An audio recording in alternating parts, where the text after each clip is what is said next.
This is Democracy Now!, democracynow.org, the War and Peace Report. I'm Amy Goodman. We begin today's show in the United Kingdom, where British Prime Minister Theresa May suffered a major setback Thursday in a snap election that saw her Conservative Party lose its majority in Parliament less than 2 weeks before the country scheduled to begin talks over exiting from the European Union. May called the snap election 3 years early, expecting to win a large mandate to negotiate with European leaders over the terms of the so-called Brexit. But Thursday's election instead left the Conservatives without a clear majority and a hung parliament. Minutes ago, Prime Minister May said from 10 Downing Street that her party would form a coalition government with the Democratic Unionist Party of Northern Ireland. What the country needs more than ever is certainty. And having secured the largest number of votes and the greatest number of seats in the general election, it is clear that only the Conservative and Unionist Party has the legitimacy and ability to provide that certainty by commanding a majority in the House of Commons. This comes as the Labour Party leader, Jeremy Corbyn, had said the results are evidence May should step down. Corbyn ran on a platform of for the many, not the few. He said Thursday's election results show voters are turning their backs on austerity. What's happened is people have said they've had quite enough of austerity politics. They've had quite enough of cuts in public expenditure, underfunding our health service, underfunding our schools and our education service, and not giving our young people the chance they deserve in our society. In the late stages of the election campaign, Britain was hit by 2 militant attacks claimed by ISIS that killed 30 people in Manchester and London. The shift to focus onto security issues hurt May in part because she oversaw cuts to the number of police officers during her previous role as Interior Minister. With the Conservative Party's parliamentary majority wiped out, May is expected to turn to Northern Ireland's Democratic Unionist Party to provide her with the number of seats required for a narrow working majority. She's meeting with the Queen this morning. For more, we go to 2 guests. In Washington, D.C., we're joined by Mehdi Hasan, an award-winning British journalist and broadcaster at Al Jazeera English. He's host of the program Up Front and a columnist for The Intercept. He's author of Ed, The Miliband's and the Making of a Labour Leader, and Debt Delusion, exposing 10 Tory myths about debts, deficits and spending cuts. And from London, we're joined by Paul Mason, a columnist for The Guardian, filmmaker based in London. His most recent book, Post-Capitalism, A Guide to Our Future. We welcome you both to Democracy Now!, but we turn first to Washington, D.C., to Mehdi Hasan. Your take on what has just taken place in Britain. I think it's an absolute humiliation for the Prime Minister of the United Kingdom, Theresa May. Amy, she had a 25-point poll lead when this campaign began and ends it with a hung parliament, having lost seats in Parliament, up against a Labour leader, Jeremy Corbyn, who's increased Labour's vote share by the biggest margin since, I think, 1945. So it's very bad news for her. She's been Prime Minister for less than a year. How much longer she'll survive, we don't know, because the Tory party doesn't like losers, and the sharks are already smelling blood within our party and already circling. There will be an assault on her leadership, I'm sure, very soon.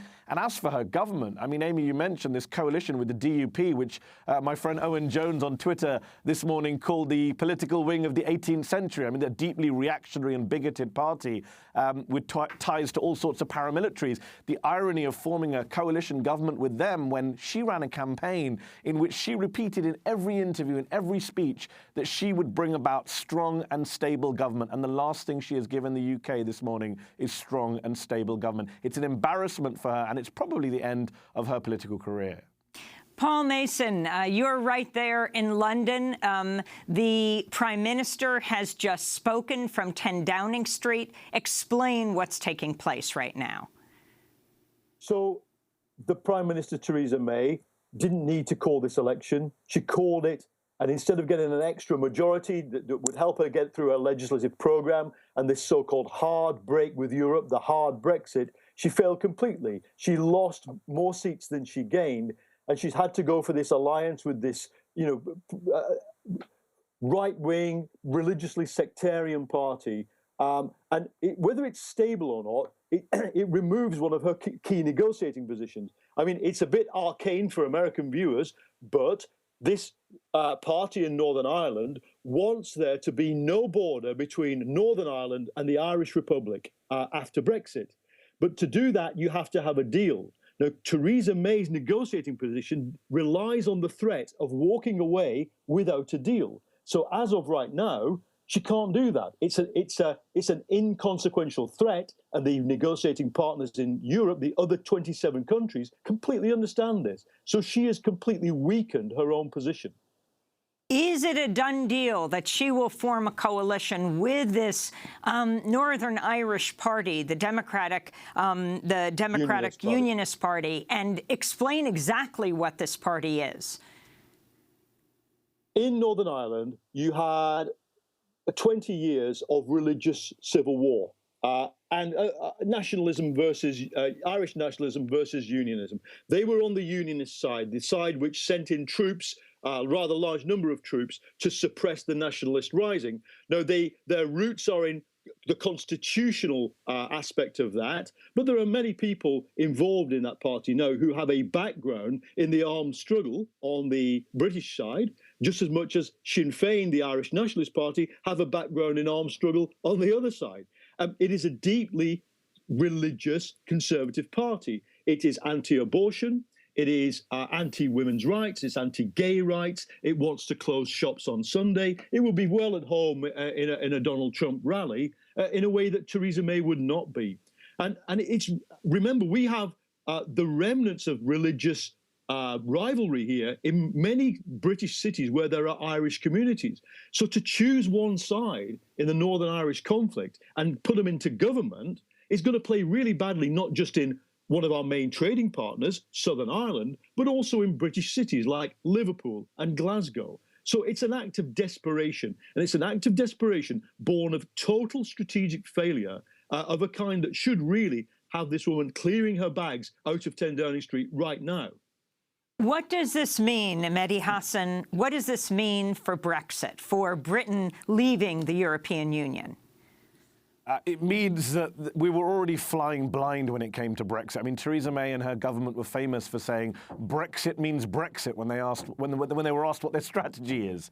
And now she goes into negotiations, I think, in 10, 11 days' time with European partners, European governments who basically know that she's not this iron lady that she made herself out to be. She's not the reborn Margaret Thatcher who's going to kind of, walk all over them if she ever was going to. They know for sure now that she's a kind of hollow, empty vessel who talked a good game but couldn't even win an election in her own country against an opponent who was supposed to be this far left, terrorist-loving, unpopular Marxist. And the idea now that she's going to go up against Merkel and Macron and come away with some kind of deal in which the Brits are victorious and the Europeans are the losers is absurd. And I think this is the problem with the British debate and the British media coverage, is that, we have a right-wing media in the UK which gives cover to rather mediocre and incompetent leaders. It happened with David Cameron, where he was treated as this great political genius, and look what happened with him. And now Theresa May, within a year of taking over, we were told she was the new Margaret Thatcher. There was talk that there was going to be Tory dominance of the UK for 20, 30, 40 years. And here we are now with the Tories unable to win a majority and with forced to form a coalition with this extremist party. And just on the DUP, Amy, one quick point. It's ironic that Theresa May ran a campaign where she accused Jeremy Corbyn of effectively being allied with terrorists, a supporter of the IRA, of Hamas, of Hezbollah. She's now going into coalition with a party which is still tied to loyalist paramilitary and terror groups in Northern Ireland. How ironic, how hypocritical, some might say. I want to talk about where does this leave Jeremy Corbyn, Paul Mason. The British Labour leader suggested the election results indicate a rejection of right-wing populist waves sweeping Europe today.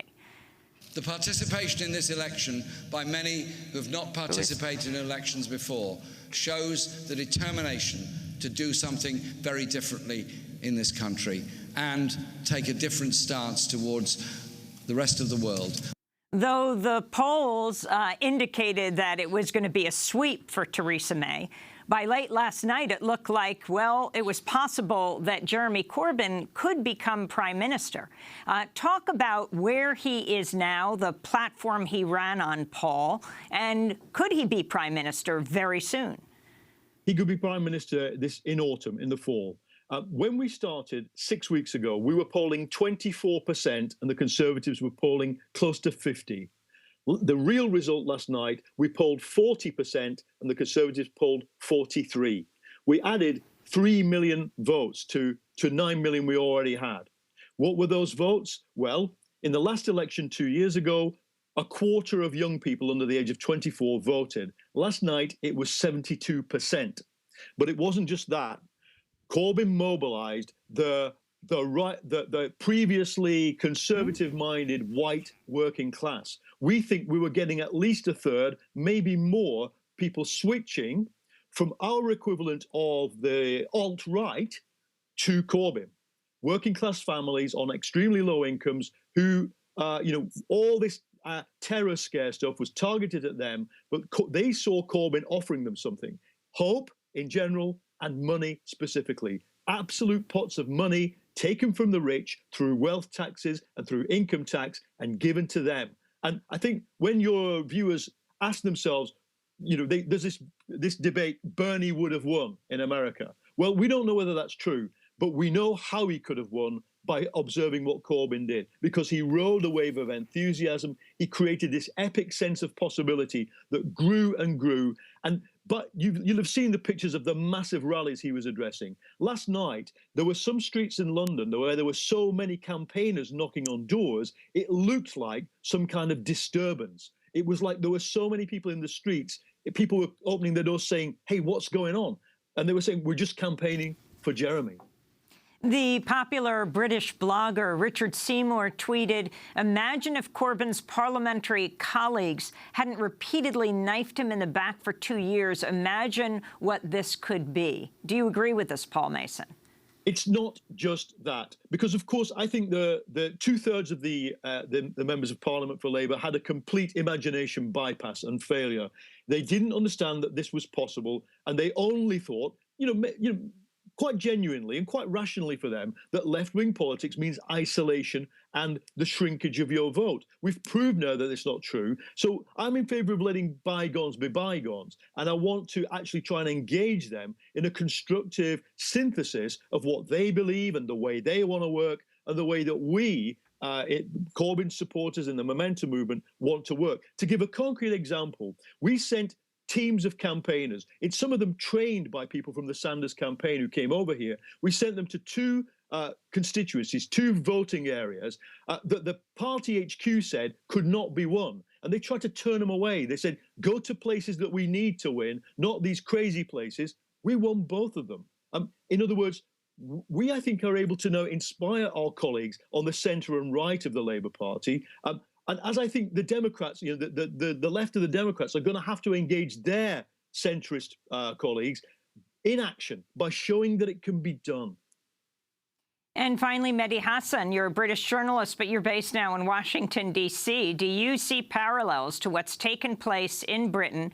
Theresa May, one of the first world leaders to come to the United States to meet with Trump, to politics here? Well, on the Trump angle, it's interesting that he so heavily endorsed Marine Le Pen and she got destroyed, and he so cozied up with Theresa May and she's not done very well. So there's a Trump luck. In terms of the actual, I think Paul's right to talk about the epic sense of possibility on both sides of the Atlantic. And Bernie Sanders this morning has praised Jeremy Corbyn and rightly so. Although Bernie and the Bernie wing of the Democratic Party is facing far more resistance internally from the centrists, and we saw that in the race for the DNC. Than Jeremy Corbyn is. And I think Paul's right to say, bygones be bygones. If you go on social media right now, you'll see lots of former Blair supporters and centrist Labour MPs saying, you know what, we got it wrong. We underestimated Jeremy Corbyn. We're amazed by this result. And, his former rival, Owen Smith, who ran against Jeremy Corbyn just last year for the leadership, says, I want to give him a hug. There's something about this guy that we need to bottle. So, there is going to start being a reshifting of the landscape here, I think, which is quite important. And, Jeremy Corbyn ran on a platform of renationalising railways, businesses, raising the minimum wage, taxing the rich, got 40% of the vote. That's a bigger share of the vote, Amy, than the last 3 Labour leaders in the last 3 Labour elections got. That's a pretty amazing achievement. Well, we're going to leave it there for now, but of course we'll continue to follow the story as it unfolds. Mehdi Hasan, we're asking you to stay with us as you'll be joining us for the Comey Roundtable, the explosive testimony in the Senate yesterday.